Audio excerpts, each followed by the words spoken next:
Okay, so Hello everyone, we're doing our first review. we don't have an intro of any kind yet. There's no flashy effects. Yeah, We're reviewing Guardians of the Galaxy. you'll see Volume how 2. flashy our effects are going to be in a minute. So Guardians of the Galaxy Volume 2. Just be cautioned before we go anywhere. There's a spoiler warning. Here is a special effect. Spoiler alert, it's on a cardboard box, which is about as flashy Advanced as George Lucas would get. 60s Doctor Who? Absolutely. Yeah. We're going for Good. that vibe. It's a spoiler alert. Spoiler alert. We are reviewing Guardians of the Galaxy Volume 2, which is interesting because there's a person in the room right now who might not have seen it. She has. She has. That's She all right. has, so we're fine to talk I about. wasn't going to hold back. That's fine. Um, We're going to, before we go into the main movie, we're going to be talking about the plot points of Guardians of the Galaxy well, Volume we're 1. going to review, Volume 1. Just first, talk about what we thought about Volume 1, or just Guardians of the Galaxy if you want to be a stickler for it. We were both big fans. It was, I think it's safe to say, it's a beloved film. Yeah, absolutely. I think it definitely, that part of the MCU, what it did, it took a well, not even B or C or D list, it took a Z list Marvel team and did a lot with them.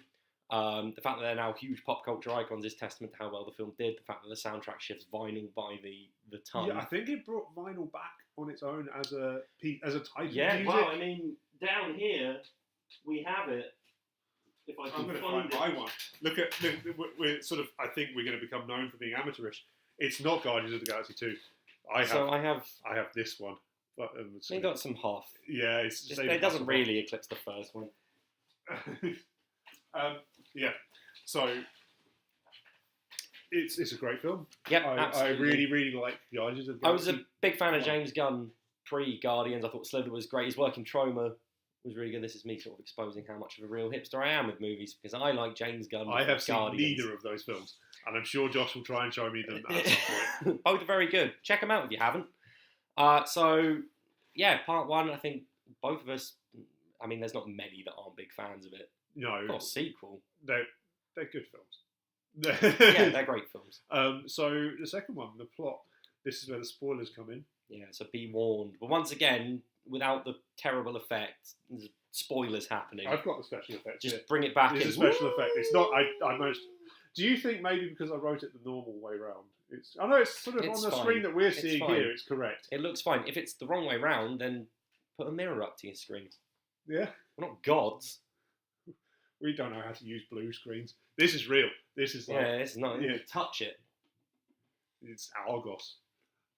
Argos should send us some free for shelves because we Always part of the plot. gave them a Shout out. to Argos. Right. So Guardians 2, premise basically following from Guardians 1, we established that Peter Quill's father was an unknown entity from the Nova Corps. So this one follows on, and we're on a quest to discover Peter Quill's lineage, where he's from, who he's with, what's he about, this Star-Lord. It's kind of unusually for a Marvel film. It is a direct continuation of the first. And takes place very, very slimly in the time. It's like months. Yes, it does seem Tiny like almost group. their next job straight after saving Sounds Xandar in Guardians of the Galaxy 1. They go straight to killing that big tentacly thing. I kept thinking it was called a Rathtar, but that's the thing that Han Solo transports in. Yeah, Force Awakens. it's very similar. They look like but Rathars. I'm pretty sure those tentacly things did exist in Marvel Comics to begin with. Yeah, that's fine. I just always think of them as a Rathtar. Yeah, that's fine. They're both owned by Disney. Oh yeah. So, yeah, it was. I really liked it. I think that's generally the consensus for most people. Yeah, I went in with severely lowered expectations for Guardians 1. Guardians 2. Guardians 1, I went in with really high expectations. Now I sound like a fool. Guardians 2, went in with severely low expectations, but did end up really enjoying it. We were at packed out screening. It was full. It was nigh sold out. I mean, I was the same. Of the three major Marvel films we got coming out this year, it was the one that I was least excited for.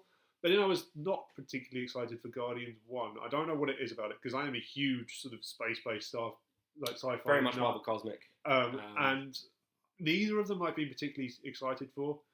Both I've loved. Because this was coming out pre the Thor Ragnarok trailer drop, which hit not long before Guardians hit theaters.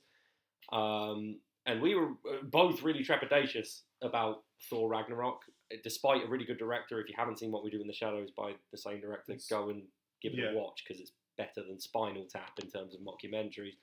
But we were trepidatious about Thor Ragnarok, then we got the trailer and we were just immediately sold on it. Yeah. And Spider-Man Homecoming, which really couldn't do anything wrong after how good he was in Civil War. Yeah. I mean, that was great.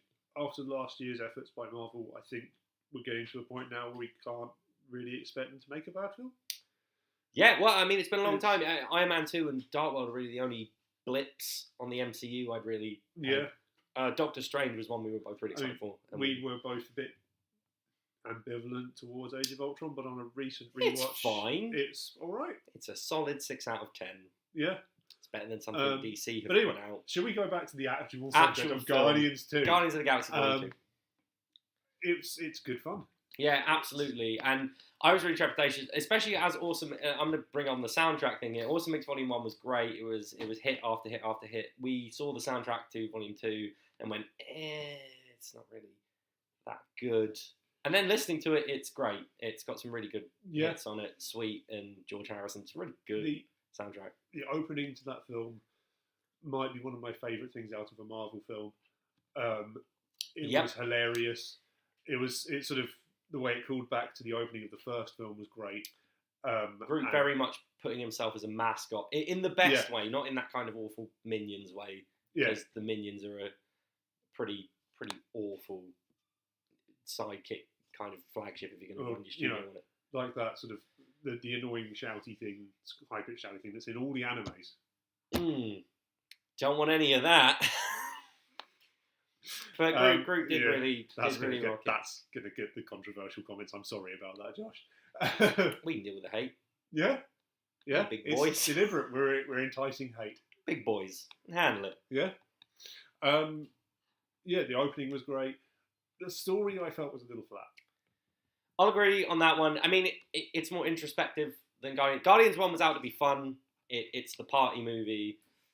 Guardians 2 very much sort of... Guardians 1 is the party. Guardians 2 is going around with a bin bag and picking up the red Solo cup. Very true. I also think, despite my already comment that the story is a bit flat, with things like Infinity War coming up and third parts of major franchises,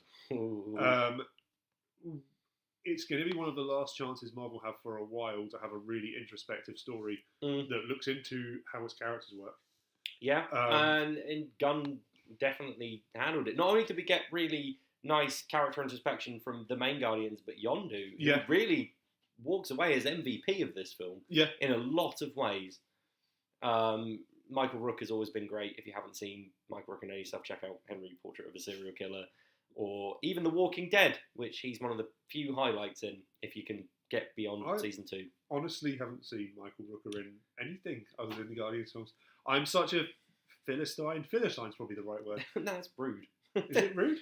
I don't know if I were to call you it. Okay. Well, I'm calling myself it. I'm such a Philistine in sort of my film knowledge. I like to think that I know what a good film is, but really I haven't seen many. Although we are people that think that Star Trek 5 is a great film. I love Star Trek 5. That's also review early on. Get ready for that. It's coming up. That'll be a drunken commentary, I'm pretty sure. Look out for those. Drunken commentary coming soon to this YouTube channel. Yeah. Here? Are we doing this bit now? Why not? In between it's going to be hands. here. But we're not finished this bit. So this is a very disjointed review, but it's fine because it's kind of like the conversation we had about the film without recording. Yeah. I liked all of it, really. The appearance from David Hasselhoff was amazing. Yeah, and his appearance on the soundtrack. Yeah. I'm going to put it out there, like, David Hasselhoff has appeared on 2 soundtracks within the past, maybe 5 years. He was on the Kung Fury soundtrack as well. The fact the man's knocked out 2 great soundtrack pieces for the last 5 years is testament to any great musical artist. It's completely understandable why he is a hero in Germany. Yeah, he pulled down the Berlin Wall on his own. Yeah, he did. There is pictures of him with a big hammer. Chisel. I am trying to struggle with things. I'm going to bring up the post-credit scenes at this point because if you haven't watched, once again, I mean, we're far in, but once again, spoilers, really. There's 5 of them. We get some... Yeah.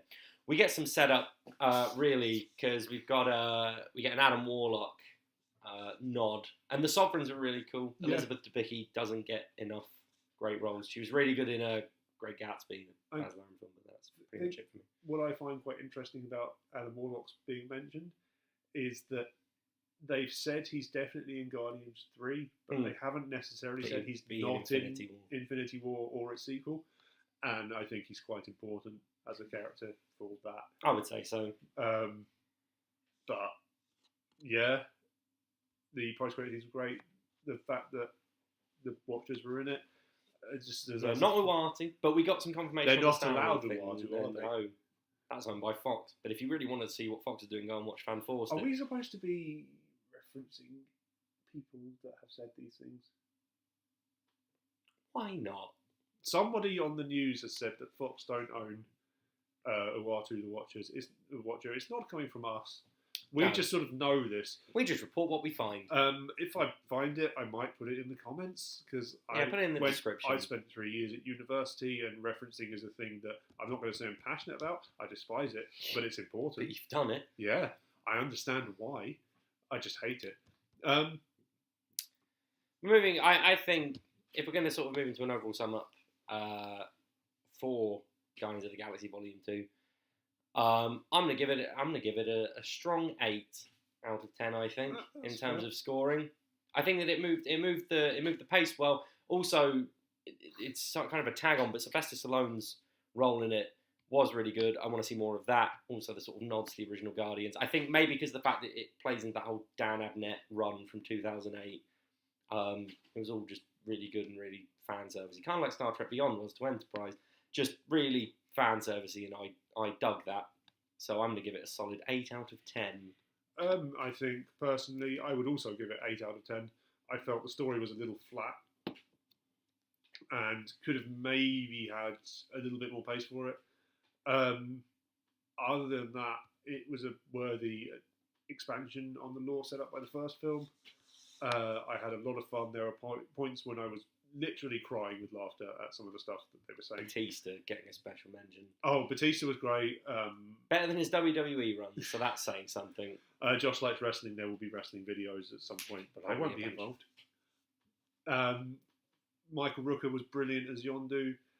It's really a film for its supporting roles. Yeah, it's great. I would happily own it on DVD, and I will very soon. I say DVD.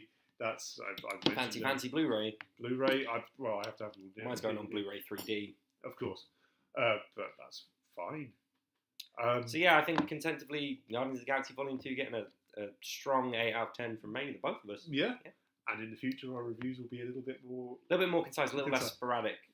Mainly from me. I've never done a movie review before, so I write them. Don't go looking for them because they're awful. But so I think after that, it's a very positive one. If you haven't already seen it, go and watch Guardians of the Galaxy Volume 2. You've got plenty of time. If you're a fan of the first one, you know what you're getting in for. So go and enjoy yourself. Throw yourself in. Please like and subscribe. And we might have a video sort of there.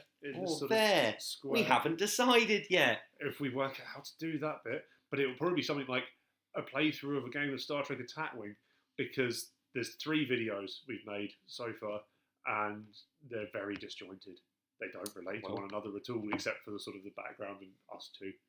If our clothes change, we'll know we've shifted videos, really. I should have done that. I should have put a different hoodie on. Might should put a different shirt on. Anyway, bye everyone.